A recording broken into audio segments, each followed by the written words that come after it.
to Treanor Talks, a podcast about architecture, planning, and design. We are here with Rebecca Albert on our Ed Talk series. My name is Scott Dangel. I'm a principal at Treanor. I was the lead designer and educational planner on the new Roosevelt High School. Rebecca, how are you doing today? Good. I'm glad you guys could be here today. Yeah, tell us a little bit about yourself. So I know that we've known each other for about 4 years now. During that time, my role has evolved. So at this point in time, I'm currently the Director of Career and Innovation with Weld RE-5J School Districts, which kind of includes my Director of Career and Technical Education, concurrent enrollment, post-secondary workforce readiness, and a few other things along the way. Yeah, so we are right now in the sports medicine room, which is one of the CTE spaces at the new Roosevelt High School. We've, like you said, we've known each other for 4 years and started in 2020. Which was when the bond passed, and then we started design in 2021, and then the building was done in 2023, so it's been open for a couple years now. This is the second year? Yep, this is the second year it's been open. So that's pretty exciting. Yeah. And it's a very unique process. As we were learning together what a CTE integration was for a school, I really think it starts with, in my opinion, the community. Tell us a little bit about the community of Johnstown-Milliken. I would say I think it's probably the most important thing that really led us to where we are. I know that you and I have talked about this before, but really this project came out of failure. We failed the bond the year before, and I think what was really important was that there was a significant effort to go back and actually talk with the community members as well as other stakeholders, teachers and students and parents and things, and actually sit there and say, where did we miss the mark? What is it that you're looking for that we didn't see? And so then there were significant, like I said, efforts to understand that, and the communities actually really wanted a stronger focus on career and technical education, workforce development, and things of that nature.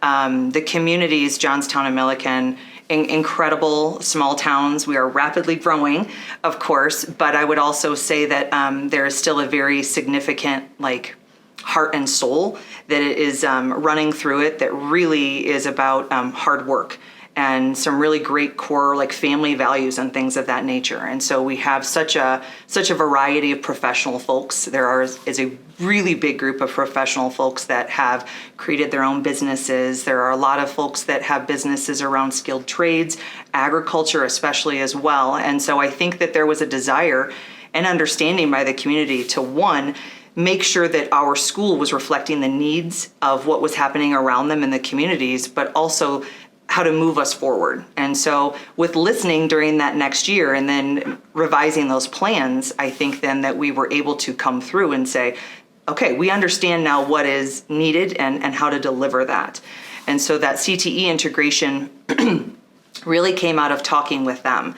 I think the other really significant piece then is that we knew, having one high school, we did not want it to be a single building, right? We didn't want to have just a place. We didn't want to have this antiquated view that CTE is somehow not for students who are going to college. We didn't want to have this place where some students are going while other students are not. So we really wanted to make sure that we could express really this vision of, it's about passion, it's about pathways that are college and career. And so I know that we drove you nuts a little bit in what we were asking you all to do, because centers can be very effective. There are a lot of very strong centers in the state of Colorado, but we knew that we wanted something different. And I know that we were demanding probably of all of you in that process, but we just knew that, again, community driven and then workforce driven, higher education driven, that it was really important for us to figure out a way to mesh it all together into one building to provide the maximum opportunities for our students. I mean, it's super cool, and honestly, you say that you were driving us crazy, but honestly, we love that, because if we didn't understand this community, which we don't, we come into every project not knowing, right, and then we learn who you are, and it was great to just know right at the bat, nope, what you guys think a high school is, that's not what we want. We want something different. And then as we started to learn together what that was, because I think even yourselves didn't really know you knew what you wanted, you knew what the community was asking, but how that turned into a building, we were both trying to understand and exploring, those things. So I think it was a really cool process. And for me, it's just a high school that I hold dear to my heart for the rest of my life, because it really changes my perspective on a building. In high school, I was a huge person in Woods class. I mean, actually always through middle school. So to me, I would have loved this school because I would have shined. So I'm just glad to see your community grabbing hold of it. The other side of this is it's not just your high school. It's all of your schools. So how does that look from elementary, middle school to high school through the change that you guys have done so far through your community? Right, and it's something that we're continuing to work at that implementation, I would say, level. Right now with the elementary schools, it's sort of being built into things like STEM, and then also just general education, where there is levels of exploration around different, we'll say, career clusters that is occurring. A lot of times that's happening, like I said, through a STEM class. Obviously, we know that science, technology, math, et cetera, those are touching really everything. So it's a really great place for us to have kind of an entry point, especially at that elementary level. And then in the middle school, we actually have a lot of level 1 classes and foundational classes that are occurring there as well, and they all support the pathways at the high school. So for example, our 6th graders are looking at quarter classes and an opportunity to explore. 7th graders are looking at semesters, and 8th graders can either continue with semesters or they can actually take some of the courses that are those foundational courses within the pathways at the high school. So then we're just continuing to move up. And I would say to the community, again, has been significantly important in the role of building those work-based learning opportunities. So not only are our students having the opportunity to learn about work, but they're also, the businesses and industry partners have really stepped up because they're providing a lot of internship, apprenticeship opportunities as well for our students. So you might be a junior at the high school, you might be enrolled in classes here, but oftentimes we have placements and relationships with folks in the community where students are able to actually go out and do the work. So it's been, again, that really, again, starting in elementary school and being able to move all the way through, I think has been really significant and I think life-changing for a lot of folks. I just think it's amazing. And I think it'll start to echo through the nation about how this school and what the school's doing and what it's doing for the kids. I think it's amazing.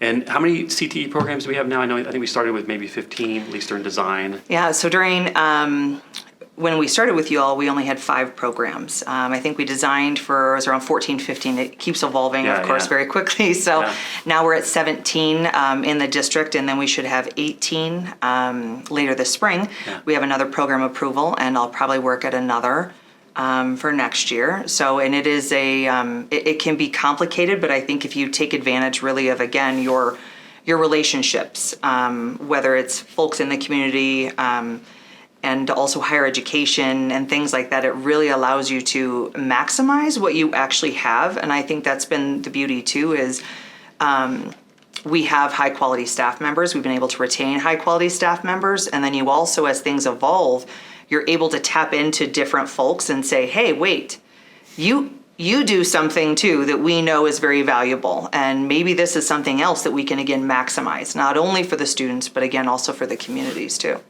So speaking of staff or teachers, has this been kind of a magnet for them? Have you had any stories where they've heard about Roosevelt and then they just said, I want to go work there? Yeah, we definitely, in a couple of different pathways, we've had folks in the area, in the region, reach out and just ask if we have any job openings. I've also been fortunate, again, those relationships are important. Some folks that are Colorado organizations, when we have needed a teacher, I've also been able to reach out to them. And again, that collaboration has occurred and they've actually said, sent folks, we'll say, so to speak, and people have done their homework and looked. It's been very... there is a shortage of teachers in general, unfortunately, and there's also, I think it's really hard at times to get strong career and technical education teachers as well. Many times they can make more money in the field. Mm-hmm. We have been fortunate that we've been able to attract and retain, again, very high quality teachers. And I know that this space, once folks have come here, have always said, wow, we can't believe the spaces you have. And we do different things, I think, to help build that strong culture. But the building also has been a selling point for folks wanting to come in and teach. I mean, that's definitely something that's come up as well several times during the interview process and providing tours. That's definitely been helpful. That's awesome. I mean, that's just great to know, and students benefit from all that talent, and hopefully they pay that back later on in their careers, and it's a cycle. So it's amazing to hear. All those CTE spaces, are there any certain spaces that you can think of that kind of transformed a student's experience, or how they perceive their education, or? So many of them. So I would say it's hard to narrow down. But I would say, for example, animal sciences. We have not had the capability in the past to lift open a door and invite in folks. Our students are able to actually take part in helping to vaccinate puppies. We actually have hydroponics tanks. So the students in agribusiness courses are actually able to raise the fish and to, think about all those pieces of business as far as cost and analysis and all those things. I would also say the construction lab is extraordinary as well. We have not been in a position in the past to, one, have this number of students, because we make sure that we adhere to the state regulations on space, of course, but also just the amount of equipment, the amount of space for them to do larger projects. The greenhouse has been phenomenal. Last year was the first year then that we had planned on doing plant sales in the spring. We had 6 days planned, and they sold out in 3 days because, again, the community came, to buy those things. But it all is, it's been very transformative. And then we have those, spaces that you helped us with that are more collaborative spaces, even though they are for CTE. You have the exchange, which has been hugely beneficial to our kids. It is the school store. For us to have a place where we have students that can create the actual merchandise, for them to be able to sell, and for them to be able to make, the coffee drinks and things like that, for them to be able to learn so many lessons, and that goes across pathways, has been extraordinary to watch. And of course, I mentioned the merchandising room. Mm-hmm. So, having the plotter printer and the screen printing and the heat presses and all those things, again, for the students to really focus on that entrepreneurial approach that we're really trying to foster, again, across all pathways, for that level of independence and learning for the students has been it's been really incredible to watch. And I would say those are just some, but I mean, it's hard to pick. And I still didn't pick, that's 4, right? Yeah. I'm not very good at following directions all the time. But I think that it's just hard to narrow down. It's just been really rewarding. Well, it's cool to hear, because I'll tell you, one of my favorite spaces is the culinary program. Mm-hmm. And so I've done other culinary Pro Start designs in my career, but I've never done one where you also have the restaurant piece of it. And it's right off the common, so it can dual purpose as maybe a flex space of the common space. Mm-hmm. But having this idea that you can learn the back of the house and the front of the house, so it's a holistic educational experience versus just go behind these walls and cook. You're really learning how to run a business, how to run a restaurant. And I just thought that was so unique. And anytime I go to another project or another area of my career, I voice that opinion to that client. You got to do this, because it just makes sense to learn everything about the business, not just one part of it. So yeah, it definitely, and one of there are small things in there too that occurred during the design process that have really been benefits later on too, right? There's that station that the instructor has with the camera actually up above so that it actually can see. So as opposed to having 24 students huddled around this one tiny little station, yes. Now there's the camera from above so that or when we have a guest chef or someone come in and they're actually demoing, that they can actually project that on 2 different places. So students are able to still, yes, they can come up, but they can also more effectively take notes. If they want to, and they can actually kind of walk around even the TVs, which then is safer than having to all be huddled, 24 people around a single space. But there are little bitty things like that we thought were going to be exciting. And what's great about it now is you get to actually see it like used as intended. Yeah. And I know that in any design process, I think sometimes there's things where you're like, this is going to be a great idea, but will someone actually use it? They do, and they use it the right way. And it's used, like I said, it increases safety. It increases, I think, the understanding of the students. And it's really cool. You know, I mean, you've got, it's like, it really is one of those things in that space that you don't see either, right? I mean, you do see the extra monitor, but you don't see the camera. But it's there and it is used and is really, again, beneficial, I think, to the learning of those students. See, and that's the key, is just to be able to help kids and teachers teach or, or learn in easy ways versus, standing around a kitchen fryer and it's hot in there and smelly in there. Just having that environment is awesome. So there's one thing that we hear a lot in architectural design, especially for pre-K through 12 work, is CTE is necessary. And the days of CTE where the shops were in the corner and those ags and nobody wanted to be back there, now they're kind of in the open, but they're specialty spaces and there's special requirements for those spaces. So as a designer, I run into issues where the client doesn't want to do a certain thing because then they're stuck with that box or whatever. What are your biggest challenges with integrating CTE into a school? I know from a design standpoint, that's something that we have issues with because we want to give you everything, but sometimes we can only give you a certain... And I'm greedy. I want everything. You want everything, that's fine. As well.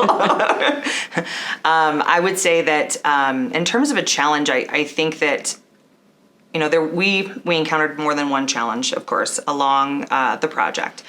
And I'll go back to community on this as well. So I think that we had changes in leadership throughout. In fact, we had 3 different superintendents from start to finish, change in some building leadership and things of that nature. And going back to, whenever we were talking about things and it was, what are we going to do? I know from my perspective, it was always, with you all in conversation was we have to go back to what did we agree upon? And some of those principles were the importance of collaboration and were the importance of flexibility of spaces.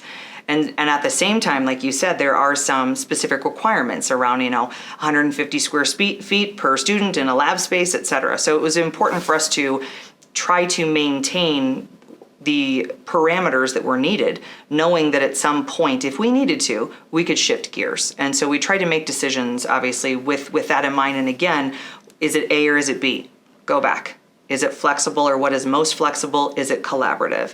And I think it was really important for us. And again, I go back through then, that's what the community, wanted from us and to support their community, to support student learning, et cetera. So it was important for us to stay to it.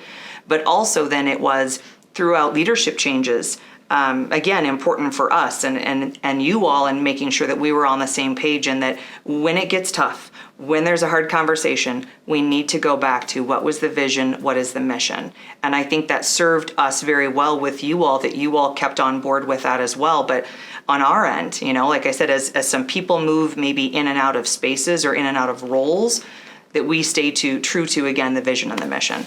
So I think that was a challenge for us. But again, go back to vision and mission. I think that helped us through most of those challenges, I would say, in most times. Well, and I do remember the change and the progress, and it definitely provided some challenges for us. But in the end, I think, like you said, you still stuck to your idea of what you wanted and what the community wanted. Yeah. And that's what we just moved forward. Regardless of all the things that were going on behind the scenes, we just wanted to make sure the community was really happy with what they received. And hopefully they are with this new facility. Some of the things day to day, what are some of the ongoing realities of integrating CTE into a building? So I know there's things like, here's an instance where you've talked to me about engineering. We designed it a certain way, and we designed it to accommodate the program at hand. But then we realized that they wanted to actually have the robotics, stage out all the time. Well, the space that we designed can't accommodate that. So now we're trying to figure out how to adjust or flex that space. And so maybe we didn't do it well enough, or maybe we can do it better in the future. But are there any things like that kind of stick out to you that others should be aware of when they're designing a fully integrated CTE facility? I would say that is probably the one. And honestly, and at that point in time, the program was significantly smaller. So again, we talk about this growth is that when we designed the building, we had one instructor that was looking at two different programs that was doing coding and engineering. So we went along with state regulations on space. The room is very well equipped to have a space specifically for PPE. It has a space for our 3D printers and the laser cutter. It has a space for storage. But at that point in time, we were not nearly as involved in robotics. We didn't have a drone team, things of that nature. And those have evolved very quickly with the new building and with the increase in interest. So when we designed the space, we did what we thought we were supposed to do. And now all of a sudden we have all these students. We just, you try to, and I think that's something generally we really try to do is think out into the future. But we didn't know that the students want the robotics arena up like all the time. They want to practice 2-3 days a week, every single week. So that's not something I don't think that we really, I think we considered, but it just wasn't, I don't know. I mean, that's the one I would say was kind of the stumper. But the other spaces have continued to evolve very well for us. The only other, I think, challenge we've talked about really that has come up has had nothing to do with CTE integration and has everything to do with positive town support, where everyone wants more bleachers, out at the football field, because again, there's such strong community support and everyone's coming. But in terms of programmatically, I think that's really the only one. We should have made that room bigger. Yes. But again, what a great problem to have, yes. that the students are so excited about learning that they want to have out their robotics arena all the time. Yes, it's cool, and it's really cool to see. And even during design, we really tried to. I think we had multiple, 2 or 3 user group meetings to make sure that we were on target, especially for those special spaces. And you hear all these things, and you hear from a specific teacher, and you try to accommodate everything. But it's a challenge we have on any building. Yeah. We want to make sure that those can grow. But in the end, you have all these amenities, structure, and infrastructure, and MEP that kind of hold you back a little bit. Yeah. But we'll definitely take that, and hopefully we can maybe knock down the wall next to it. Yeah, maybe in the future we can knock out one wall, and I know the instructor would absolutely love that, as with the students. We just right now it's very much a lot of pick everything up, put everything away, pick everything up, put everything away. But they're doing it, again, because they're so excited. I would say in terms of other spaces, oh goodness, this is another space. If anything, we would have made this one just a little bigger. But that's only because, again, in the short amount of time, the interest has grown. For us to be having still at a level 3 class with athletic training and sports medicine out here, to still have close to 50 students who are interested is incredible. Yeah. I would say that's the biggest challenge, is we have so many things. And I think that was a question I think too, is that I'll often get, which is how do you continue to support all of the programs, right? When we had 5, we knew, or I knew from a standpoint of data and data collection and program quality with the state, that there was going to have to be a dip before things went back up. When you have students and there's only 5 options, and now you have them presented with 15, 16, 17 options, you will have less students who will go into certain things. But again, now it's growing again. And we have growth within the student body in general. And I would say a lot of the phone calls that I get are folks looking to open enroll here. And it's specifically for pathways. We're doing things not just with the integration a little differently, but with what we're able to offer a little differently, that seems to be just exciting to a lot of people. I think the most important thing that we're able to provide with the integrated model, rather than a center, is that students don't have to get on a bus, they don't have to travel somewhere else, and they don't just have to pick one pathway. Yep. So we have students who are involved in, we'll say, animal science, culinary arts, and business. Why? Because they want to open, a restaurant here in town someday when they get older. And if students are either, only allowed to, or there's only room for one pathway, a lot of those cross connections are not able to be made. And so it's really exciting that the students here in this building can just walk, 3-4 minutes to the next pathway in 3-4 minutes. And again, the center model is very successful as well. It just didn't fit what, we were interested in at this point in time. And again, because we are a smaller school district. And so we didn't want those things. We wanted, actually, as you know, through the design process, there was a lot of us asking you all to, how do you put this front and, center? How do we not, we don't want to hide it. Like you mentioned, how some places have hidden a career in technical education. Absolutely not. It was like, these are really important things. They are extraordinary things that help our workforce. They are, livable wage jobs in Colorado, which is a challenge, I think, on a lot of fronts. But it was so important for us to say, this is important. These are valuable skills for your life, for your career. And I think then that other important thing we've really done is tried to tie those again all to higher education. It doesn't stop here. Every single pathway has an avenue. If students choose to go to work, they can choose to go to work after they graduate. And that's perfectly fine with us. But there's an opportunity for them to walk through, the next door if that's what they choose to do. So yeah, I mean, it's just amazing.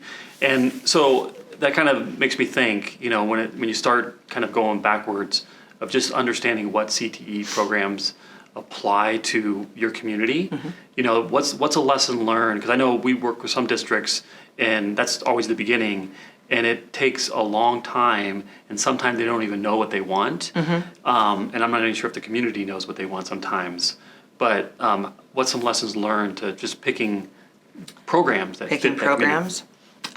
So within the realm of CTE, I think that Northern Colorado in general is really good, I think, about being involved, being supportive of those things. And I think that really looking at that talent pipeline report that comes out yearly and looking at what are the highest need jobs in the state of Colorado, even in your area and region.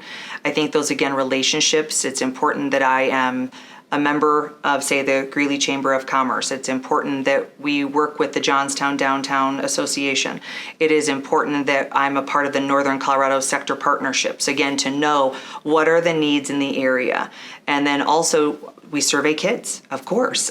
We survey them usually a couple of different times for different purposes and look at that data. But we've also noticed that as we provide more opportunities, their interests are a little bit, they're shifting and growing in different directions. And so, again, it's just really, I think, it's about balance and how we figure those things out. So I knew that we had a growing need in the nation, in Colorado, in our area for healthcare. We also knew from surveying and talking to students that was a growing area of interest for them too. So we try to use that information and data and put it together and see what it is that makes the most sense for us at this time. So yeah, and saying that, I mean, obviously now you have 17.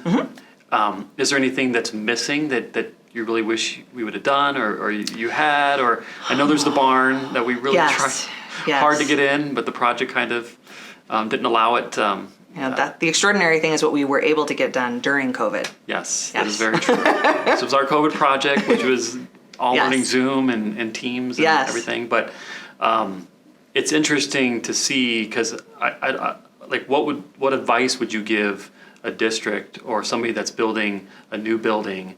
What would you give advice about integrating CTE? So I'll go back. Your first question was about what are we, kind of what's on the horizon, so to speak. So we just opened up behavioral health this year. Again, there's a need for that in our area and again, the state of Colorado.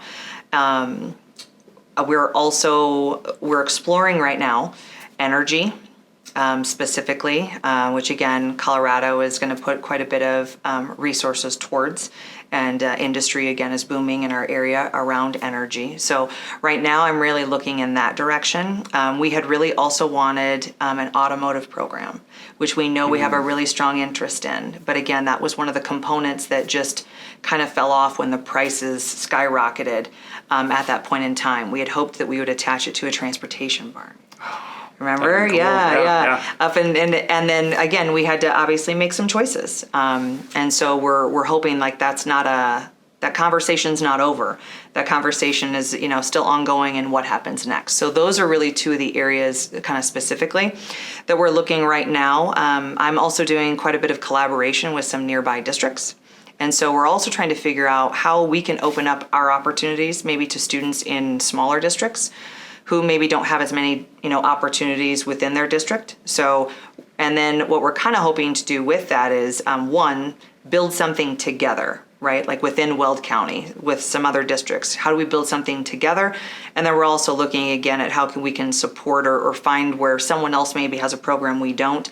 And then again, have some level of, we'll say like reciprocity and exchange and partnership to again, expand more opportunities for students. So, every time I go by the outpost, I always think I could put a Dutch door in there and that could be a pharmacy tech pathway easily. I know, Love right?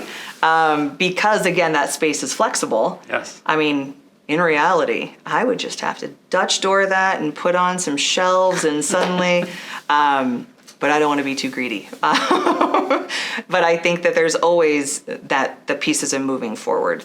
In terms of CTE integration, I would say, it's a phased thing. We definitely are, still in that process. Next year will be the first year that we're able to then finally integrate math and say construction more closely together. And I'm hoping we're going to start looking more for touch points, I guess is what I would call them, of conversations again where things just become more integrated. The real truth of a high school, and I say this from 20 years as a high school teacher, is that you tend to communicate, collaborate most with the people who are in your department. And then the person who, when you walk outside your door, that you're right next to. It's just, that's natural. That's what happens. And I think by integrating the CTE not only into every single wing and portion of the building, but then also to have those classrooms or learning studios be throughout and have those not necessarily always have the exact same, teacher in them, the exact same department in them. I think that has really started to create, again, opportunities for people to collaborate that are outside of what their norm is. We have faculty planning spaces, as you know, and those faculty planning spaces are a good place still for some departmental work, but we don't have an English wing with 2 pathways or a science wing with 2 pathways. There's a little bit of everything in every piece and every corner of the building, and that is specific really to making sure that when you do walk outside, your door, that it's maybe a Spanish teacher and it's maybe an English teacher. And now I, as the construction teacher, can start to talk to you all about what am I doing? What are you doing? And try to find ways to naturally start to collaborate and have that integration. So when you think about like capacity for change, we're past, like we had some early adopters right away who were like, oh my gosh, this is amazing. And of course, you're always going to have some folks who are skeptical of the change. But I do think that we've been able to balance really well. There's a space for you to have to talk to people who know the language you speak, who are in your department, and there's an opportunity for you to get out a little bit more and to look to your left and to your right and collaborate a little bit more.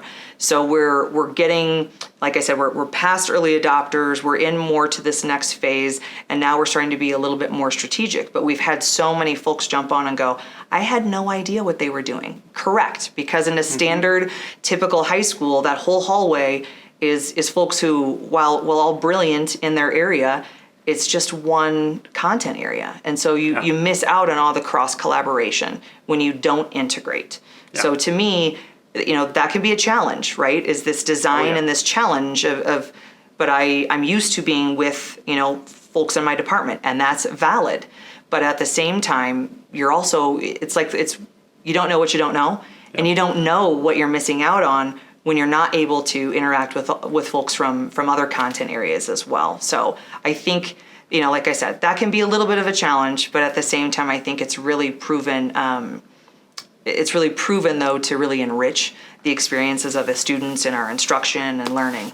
I mean, I think it's great that you guys are using those spaces. I mean, we see all the time, those teacher neighborhoods, we build them because it's a concept or it's discussed and they fail or just not used correctly. And you guys are using them right. You know, you're collaborating and you're taking the curriculum and you're doing a cross, feed between the two, and it's just amazing to see.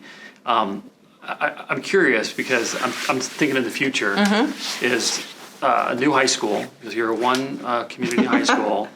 What do you think a new high school, the second high school, looks like in this area? Do you take the same kind of concept where it's fully integrated and you have duplicate, this room here, you'd have two of them, one in that high school and one in this other high school? Or would they have different CTE, or would it be a blend? Well, I don't know what the communities would want, but I love this model. I definitely would not want to replicate programs unless they are so full. We have had to consider expanding FTE. We've had to, consider expanding FTE in different areas because, again, things are becoming so popular. So if something needed to be replicated, I think that would make sense. But at the same time, we just mentioned that energy, automotive. I mean, I would love to see that. And then I think within the district, again, students, regardless of where they live, could have the experience maybe that they choose, the pathways that they choose. They may go to one high school or may go to the other, but they're still all our kids from our communities as far as it's still a family. And I know that once you get bigger and bigger, that starts to become a concern. But I think that even if I should say when, because we are growing. When we get to that point, I love the model. Like I said, I would just like to see some different programming or some additional programming. And like I said, replicate where necessary. Yeah.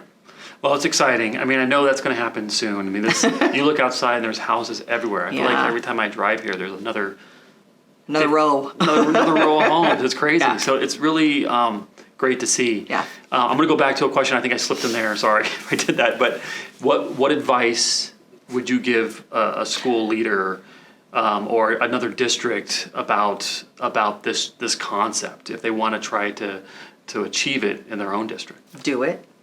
I mean, do it. That would be my first piece of advice. Just do it. Yeah. And I'm not going to get in trouble with Nike, am I? For saying that, I don't think that's so. Really okay. Good. That's really what I would say. But I think that the most helpful thing again that we did was go to community, go to stakeholders. Through that process that it was involvement of folks at every level, students, parents, teachers, community members. It's really important. I think that if you have that level of support, and that comes from, of course, that level of collective efficacy comes from people being included, and I think that this area still definitely maintains a very strong sense of loyalty to the schools. And I think that I'm a firm believer in great communities make great schools, and great schools make great communities. And if you go with talking to your community and you go with what is wanted and needed, you can't go wrong. And yes, that's what they wanted here. And I know that a building, a center, again, can be beautiful and can work. However, the fact that we're able to provide the opportunities for our kids to go to 2 and 3 different pathways, the fact that they are able to enrich their learning so much from project-based learning, from the industry certificates that they're earning, from the concurrent enrollment credits that they're earning, just what you're able to do, because you don't have to worry about moving in terms of traveling, whether it's to another building, and you don't have to worry about in terms of just, again, this is definitely the furthest room we have. I know this instructor has a hall, it's one end to the next, but that's still a max of 6-7 minutes. It's just, that would be the real advice I would give. Do it, include your community, and definitely make sure that you really adhere to as best you can that triangulation of your district, higher education, and then that workforce development. And I think that that triangle, it's strong. Yeah. And that's what you can do. I know that it is not, again, what everyone does, but I think that for us, and maybe for some others, this has just really proven the level of excitement, the level of respect I think that the kids are starting to have. I don't know if we've talked about this, but one of the really cool things I've noticed with the kids is they're very comfortable in having their own things, but like this really cool level of respect has come from the kids. You know, it's an engineering and what you're designing and me getting to see what you're doing and me being in another pathway and going, that's not my thing, but that's really cool. And there's just, I think, a stronger level of respect, a higher level of engagement with the students. Just there's so much positive that comes from it. And it's just been really great to see. Like I said, first piece of advice, do it. Yep. Include the community and your other stakeholders, I think is huge. As much as we think, I think a lot of times as educators, I was an assistant principal when we started this project, but even then in leadership, I think you do the daily and you feel like you see what is needed. And you do to some respect, but it's really important to have those other perspectives. You know, we thought we knew, and I think to an extent they did know, but pulling in, the perspectives of other really important stakeholders, I think is just key. That would be the big thing. What do you think are the next steps for Roosevelt High School and your community? I would just say, I think, again, that level of implementation, even like I said, it's only the second year here. And for me, I would say generally implementation plans, and I think that's true of most educators, at least, or I don't know about architects, because we ask you guys to do a lot in a short amount of time, yes. But normally it's, we're looking at like 3 to 5 years, and so this is just year 2. So even for us, it's a level of continuing to enrich and make those experiences even more robust than they are right now. So for us, it's that, and then continuing to foster those relationships with industry partners, and it's continuing to make sure that we have a good pulse on things like student interest. And the harder part for me in general, and I love all the industry partners we have, but I know they're all always dealing with this too, which is what is the current need, and then our job to help get students further along the path faster, to figure out how they can help support that need in an area that they're really interested in. But then also, as we talk about potentially another 500,000 people coming up to Northern Colorado in the next 5, 6, 7 years, just in the area, which is also making sure that we're prepared to be out front, right? Not just as a school district, but that we're ready to support, again, industry needs and being out front with that many more folks. We know that there are industry needs that will come up naturally around infrastructure and health and things like that. So again, it's, fill that gap now, but also we've got to be looking out forward. Yeah. A big piece of this is obviously student learning, but it is also really important to me as we do this, given the support that we have and that we want to maintain, is we have to be in a position where we're supporting economic and workforce development for our communities. Yeah. So. Well, you've built an amazing facility. You built. Well, we build an amazing facility. An amazing facility, and it really does, I think, show your community, and I think your community is thriving because of not just this school, but all the schools that you built over the last couple years. So, Rebecca, I really appreciate you being part of this, and thank you so much for your expertise. No, thank you very much. It's been great to catch up today. So, Thank you. Thank you. Thank you for joining us on this episode of Treanor Talks. Treanor is a national architecture, planning, and design firm located in the United States. We hold a firm belief in sharing resources and insights with professionals, clients, communities, and building users to shape the spaces we use every day. For more information, visit our website at treanor.design. That's TREANOR.DESIGN. See you next time.